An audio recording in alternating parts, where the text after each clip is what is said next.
Hello, everyone. I'm Keith Testone, and I'm here with Greg and Sarah and Elen today for HeroesX Office Hours. This is version 13 of HeroesX, and we are discussing the questions for hours 20 and 21, which Greg has posed to the community. The first one for hour 20 is, in the Hippolytus of Euripides, the chorus of women interacts with Phaedra in a variety of ways. Do you find a consistent pattern in the interaction? Okay, so one of the participants has done a very detailed analysis of all the choral passages and has raised quite a lot of different parts to it. So I think we were picking up on a number of different ones that we were going to talk about. So one of them is to do with sort of questioning and from which we get information about Phaedra's emotional state. Mm-hmm.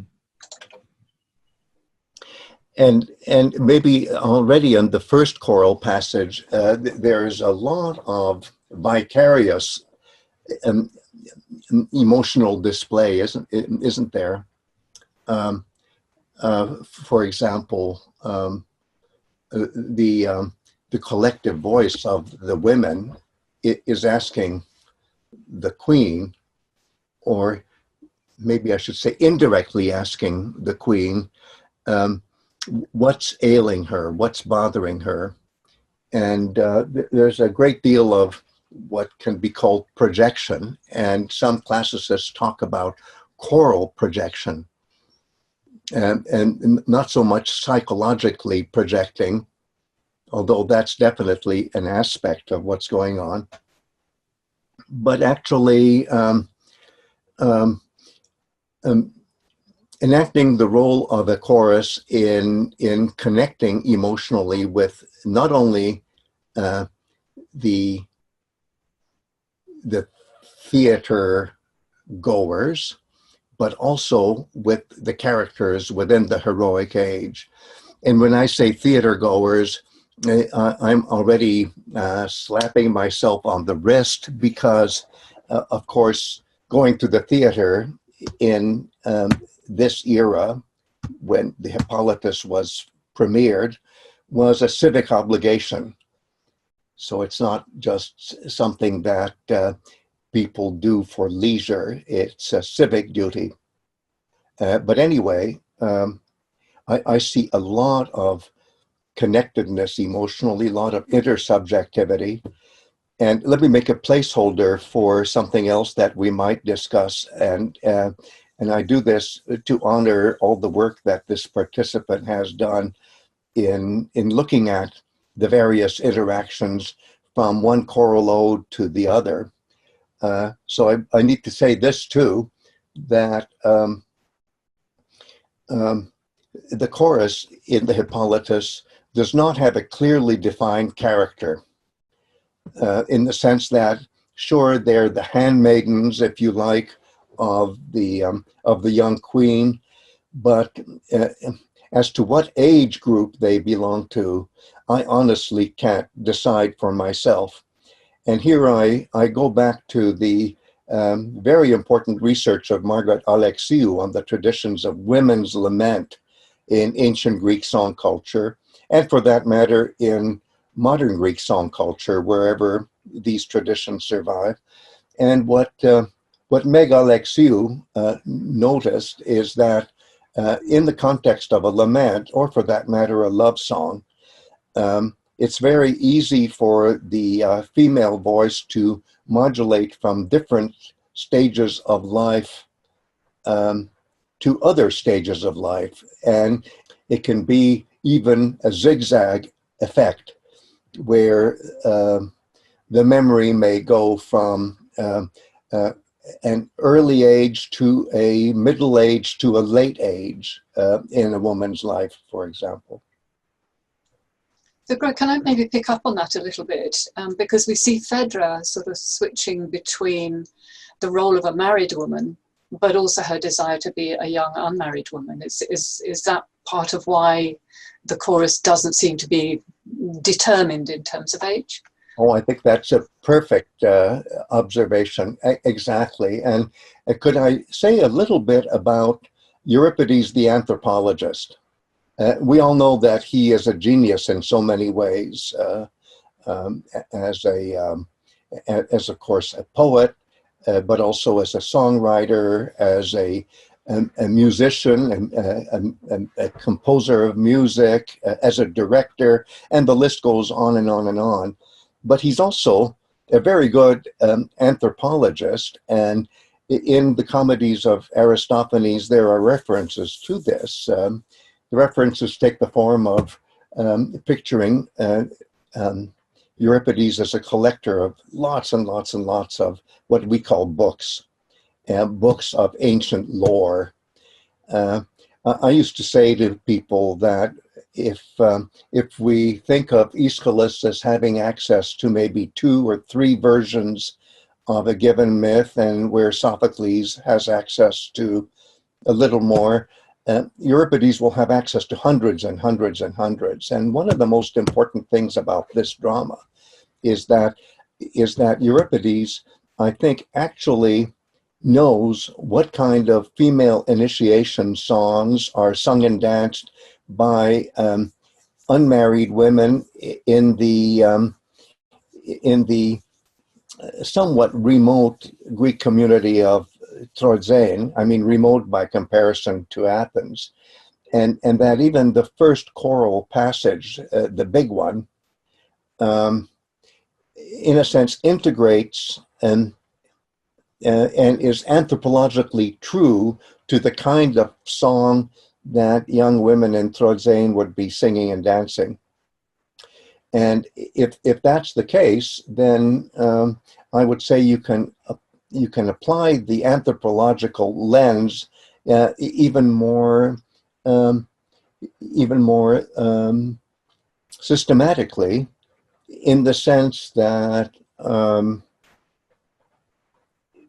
that first choral passage that we read is like a song of female initiation. And if that's the case, then sure, it can have elements of lament, of love song, and we can keep thinking of other ways of categorizing what kind of singing and dancing is going on there. So there's another point that some of our participants have been discussing between themselves, and this is the idea of equilibrium, this being sophron. And I think there's a particular quote at around 431. So does the chorus here have that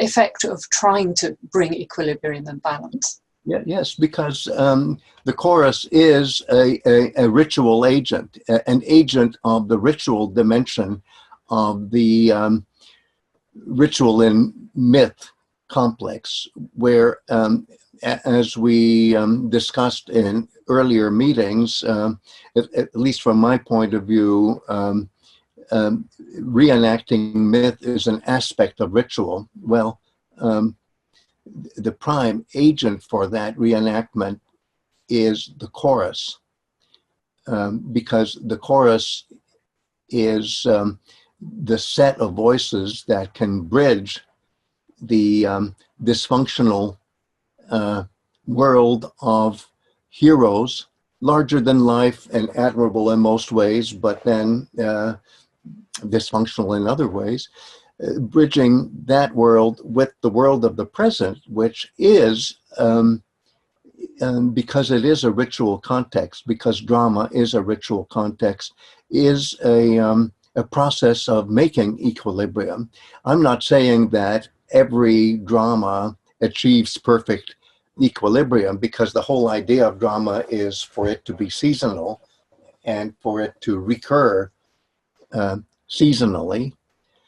But there's this reassuring feeling that if drama keeps on going and doesn't stop from year to year to year to year, then there is a movement towards equilibrium by way of the ritual that is drama. Yes. Okay, one participant seems to give a resume of the chorus role. So does the chorus seem to repeat a pattern of narrator, questioner, advisor, and above all, a collective empathy for the Queen Phaedra? Ooh. One thing I really like about that question, even if I can't answer it adequately or to satisfy the participant, it's a very good question, is that I have come to believe that the chorus, whether it's in Athenian state theater or in more conservative contexts in other city-states, that the chorus is capable of mimesis in a way that far surpasses the mimesis that an actor is capable of. And that doesn't have to do with the talent of the chorus, it has to do with the medium of the chorus, that as a traditional medium, it can reenact almost any role that you can imagine in any kind of drama, any kind. It's a very, very versatile medium. And that's maybe counterintuitive to us. We think that we need a solo creator, an author, to be able to reenact and therefore imitate the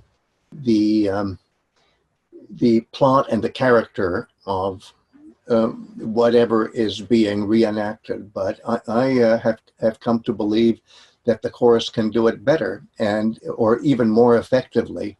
And all the different roles that you mentioned are definitely being reenacted, I think, by the chorus. Not just by actors who are more specialized.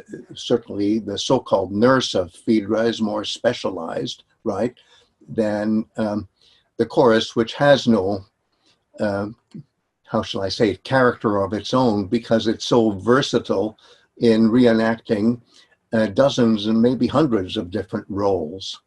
There was a mention from one participant about other songs the chorus sing. They are beautiful. So could they be considered as love songs? Because of their beauty. Well, I would say that they have to be considered as love songs because the chorus channels Phaedra so much.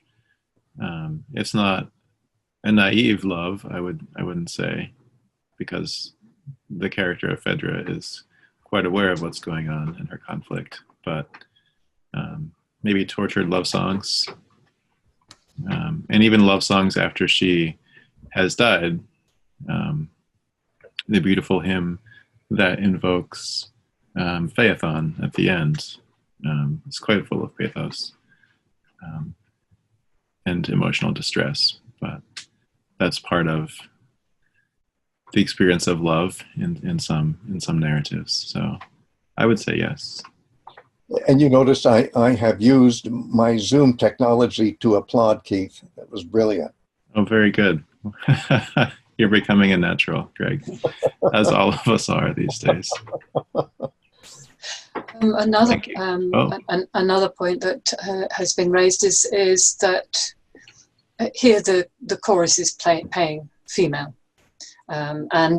So would that have been a female audience, and or does this have some role in educating males in understanding females? Well, I'll ask Greg to comment about the composition of the audience, but it is very interesting that the male citizens-to-be of Athens are enacting a female role here, and various female roles in the chorus. And that just adds, I think, to the function of empathy that the chorus performs here. It's empathy across a wider distance, you might say, than you might otherwise expect. And one other thing that comes to mind about this chorus is that we focus on the character of Hippolytus, at least the tragedy is named after Hippolytus, and let's see, Aphrodite at the beginning, it talks about her problem with Hippolytus, but the chorus really is focusing on Phaedra. And it's just another aspect, I think, of the double nature of this tragedy, that there's antagonism not just with Aphrodite and also Artemis, but also, you know, it's these two heroes that we have in this tragedy. Bravo. Greg, is there anything you want to say about who went to theater in Athens? I'll just use the favorite Greg word, notional. Notionally, it was men, but in real life, I think it was everybody. Mm-hmm. Okay. We'll leave it at that for now and go to 21, our other Euripides tragedy. Oh my God. In the Bacchae of Euripides, how is the Kleos of Pentheus similar to the Kleos of Achilles in the Iliad? Mm-hmm. Yeah. Okay. So one participant, he sees this as Dionysus is at war with Pentheus, because he doesn't recognize him as a god. So is it giving Pentheus grounds for an epic hero, to be an epic hero and get glory then? Because, well, the thing is that in our experience with ancient Greek song culture, Kleos is so closely tied to Achilles, whom we identify as an epic hero, that it's easy to forget that Achilles is also a lyric hero, and for that matter, a hero in many other dimensions besides what we may anachronistically call epic and lyric. So I don't think it matters that Achilles is found in what we think of as epic, whereas Pentheus is found in a very different form of ancient Greek song culture. Because I think if we had more of the dozens and even hundreds of different kinds of singing and dancing, we would understand that there's more of a continuum here than meets the eye. And when it comes to tragedy, I should say at the beginning, since we have so little time talking about this particular drama, that the Bacchic women, or Bacchae of Euripides, is a drama that is so huge, it's so much bigger than all of us, that that I feel paralyzed every time I even try to talk about it as an example of Greek drama. Euripides has put so much into this, and there's so much that is self-referential in this drama about what is drama, that I think we have to cut him some slack and be appreciative that he is trying to give us a picture of Pentheus that's larger than any genre, we would say, that that goes to the core of what is it to be a hero. What is it to have an antagonistic relationship with a god who is most like you? And all those other questions that we have been struggling with during our readings. I love the question. I love the question of the participant, but I want to distance myself from worrying about what the medium is that is telling about the hero here. And that's because of the ambitions of Euripides. Can I put it that way? We've talked before about how ultimately hero cult, there would be rituals associated with it, compensating for what goes wrong. And here we can clearly see what Pentheus does wrong, in that he's even trying to mess up all the ritual. But comparing that to Achilles, regardless of the medium, in what way has Achilles messed up? Maybe it's not quite so clear. Well, I wouldn't have answered this beautiful question this way even 5 years ago, but now I'm convinced that Achilles seriously messes up the ritual context of the funeral of Patroclus. He has polluted himself and has enabled his closest fellow warriors to pollute themselves. In the case of the fellow warriors, they don't wash up before the feast that inaugurates the funeral and the funeral games. He performs human sacrifice of prisoners of war, all sorts of other things that are definitely against the grain when it comes to defining how an honorable warrior should behave and should observe the code of the warrior. So I have no problem with saying that Achilles messes up with ritual just as much as Pentheus does. Okay, very different media, I concede, but the mess up is nevertheless there. And isn't it ironic, maybe, I hope I'm using the right word, that the perfect funeral in the Iliad is the funeral of Hector, which comes afterwards, and which is the occasion, I can say this in a general way, that leads to the rehumanization of Achilles, who has experienced some very brutal, bestial moments leading up to that climactic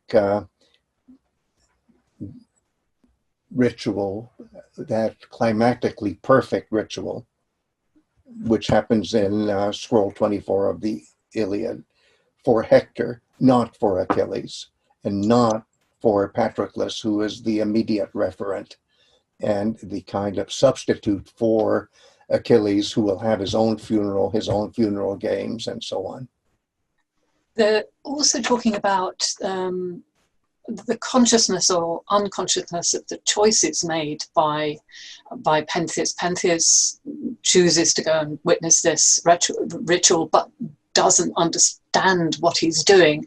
Whereas Achilles, ultimately, with that choice that he has, that his mother has predicted for him after the death of Patroclus, actually consciously chooses a short life and Kleos. Yes, I grant that. I think that's a very good observation, that Achilles is aware of his Kleos toward the end, whereas we cannot say that Pentheus is aware of his. That's a beautiful distinction. And yet Dionysus actually tells him, as one of the participants has mentioned, you're going after experiences that are a thing of terror. The result will be that you will find a glory reaching all the way up to the sky. So he's been told, he just doesn't get what it is he's been told. I would say in defense of the ritual structure, the ritual mentality, or the ritual program of Euripides' Bacchae, that, okay, Pentheus doesn't articulate what his Kleos will be, but Dionysus certainly does. Flip side, Achilles does articulate what his Kleos will be, but we don't need Apollo to tell us what that is. It just happens because Achilles is saying it. So I think the recognition is there in both of these amazing works of verbal art, but it's just that in the case of the drama, it's the god of theater himself, the god of drama, who unpacks the meaning. Whereas in the medium, let's call it epic that brings us Achilles, it's the hero himself who unpacks the meaning of his own Kleos. And it takes him a while. He certainly doesn't fully get it in scroll 9. He only gets it, so to speak, after his nearest and dearest companion, Patroclus, is dead.